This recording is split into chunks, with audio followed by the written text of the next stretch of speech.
meron bang positive impact itong issue ng pagkaka-aresto kay Duterte dito sa kanyang mga manok sa pagkasenador? Well, definitely, kung ikukumpara natin yung suporta ng ilang mga kandidato ng PDP noong Pebrero dito sa Marso, although noong Pebrero, Christian, tumaas na sila, no? Ang event that transpired before the February survey na maaring nakatulong sa mga taga-PDP yung impeachment case na inihain sa Senado. Ngayon naman, itong arrest ay medyo umakyat yung suporta. Yung kay Bongo hindi masyado. Insignificant statistically. At nag-number 1 na siya nung February pa. Yung kay Bato may more than 4 points, so statistically significant. Ang pinamataas sa PDP na at pumasok na in contention, yung artistang si Philip Salvador na tumaas ng 10 puntos at si Rodante Marcoleta kinatawan ng sagip na tumaas ng 12 puntos. No? So yun ang medyo masasabi natin may naging epekto, no, yung arrest doon sa mga kaalyado ni dating Pangulong Duterte. Can you elaborate on that, Prof? No? At bakit sila yung, paano nyo nasabi na sila yung nag-gain sila because of that issue sa arrest? And how exactly? Makikita yan doon sa ibang lugar ng ating bansa, no?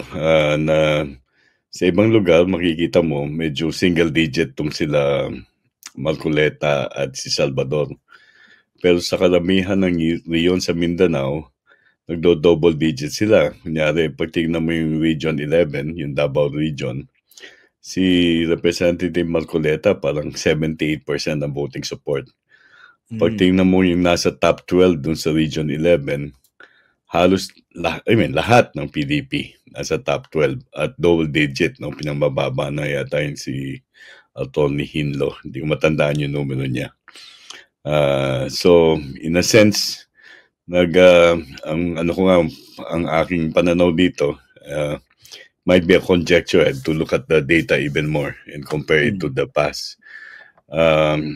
Merong support base sila Duterte na parang nagising kahit papaano, at sa pagpili ng kandidato, hindi na sila pumipili lang nung kanilang nagugustuhan. Medyo tinitignan nila kung sino yung kaalyado ng kanilang napupusuan na, of course, ng dating Pangulo at ng kanyang grupo. So parang na-activate yung kanilang, hindi mo masabing loyalty, no? Yung kanilang pagiging pro-digong o pro-DDS for that matter. Na-awaken, kumbaga. Okay. So kung ganito, or na-galvanize, no? Kung ganito, it makes sense for these candidates to actually fan the flame or to melt the issue? Yeah, basically, at yun ang ginagawa nila simula nung na-aresto yung presidente. Naririnig mo niyan sa ngayon, dun sa hearing ng Senado, kailan ba yun? Kahapon ba yun? Kahapon. Yung hindi pinanood ni Senedo. Nag-comment pero hindi pinanood. Yung mga pahayag na kawawa naman, 80 anyos, may sakit, etc., etc. So, yun ang kanilang parang ginagawang ipinoproject, no? Upang makakuha ng mapagtibay yung kanilang mabuhay, yung kanilang support base. Okay. Pero nga yung tanong kanina, why Bato and Marcoleta? Why Ipe and Marcoleta? Si Philip Salvador and Marcoleta in particular? Well, in the first place, si Philip Salvador at si Marcoleta, yung dalawa pang kandidato ng PDP na nandoon na sa February pa lang, medyo umakyat na sila, Christian, no? Parang sila yung nagdo-double digit compared to, let's say, the other PDP candidates or guest candidates for that matter.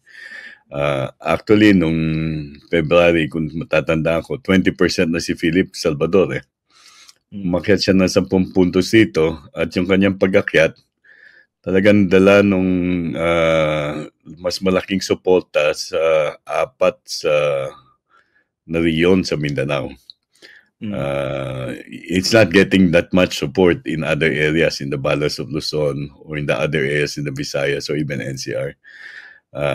Pero talagang ang isa pang bagay na nakatulong kila Marcoleta at saka kila Philip Salvador, kasi pag gano'n si Marcoleta, 28.3, halos kapareho lang kay Amy Marcos, ay yung pagbaba nung 7 sa mga kandidato ng alyansa na blanco naman doon sa mga area na malakas yung mga PDP laban.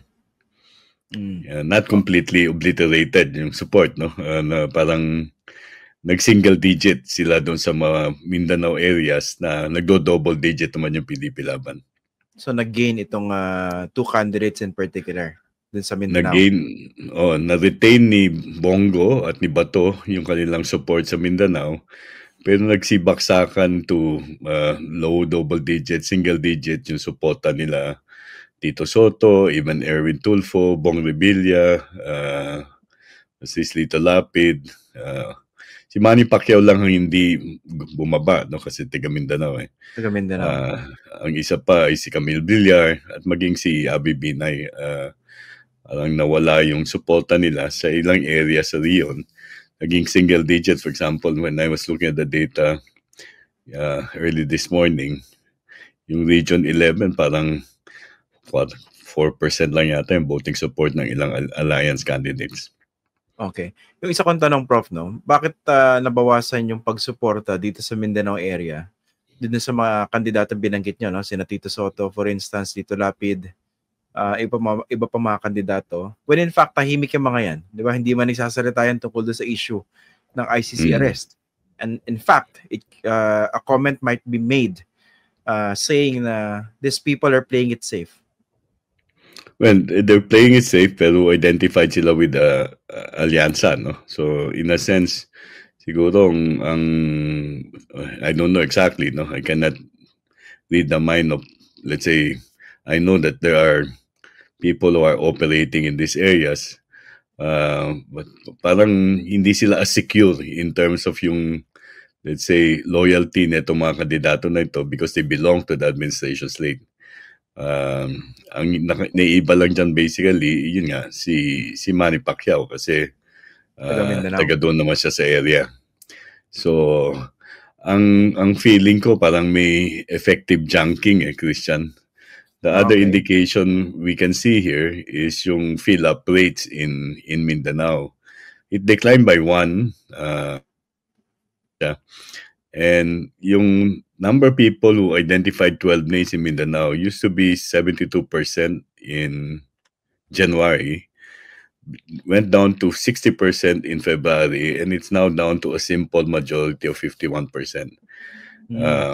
So, ibig sabihin na babawasan yung binaboto ng mga taga Mindanao. Ngayon, anong pagpapaliwanag dyan? Maaring yung mga popular, binoboto pa rin na, binoboto pa rin si Tito Soto, kahit si Bong Revilla, hindi man sila nagsi-single digit. Pero yung mga kanilang binoboto dati na dahil pamilyar yung pangalan, na hindi kaalyado at hindi tumataya, yung maaari ang kanilang nilalaglag.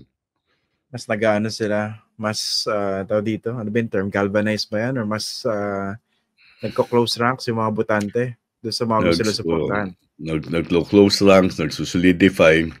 At ito, hindi pa ito panahon ng malayo-layo pa ito. Hindi natin alam whether this will translate really to actual votes on May 12. Pero hindi pa tumatakbo yung actual na makinarya ng kabilang grupo ng mga Duterte niyan na maaring makaapekto, no, doon sa disposition ng mga tao sa mga lugar na may impluwensya sila o may kakayanan silang ma-impluwensya.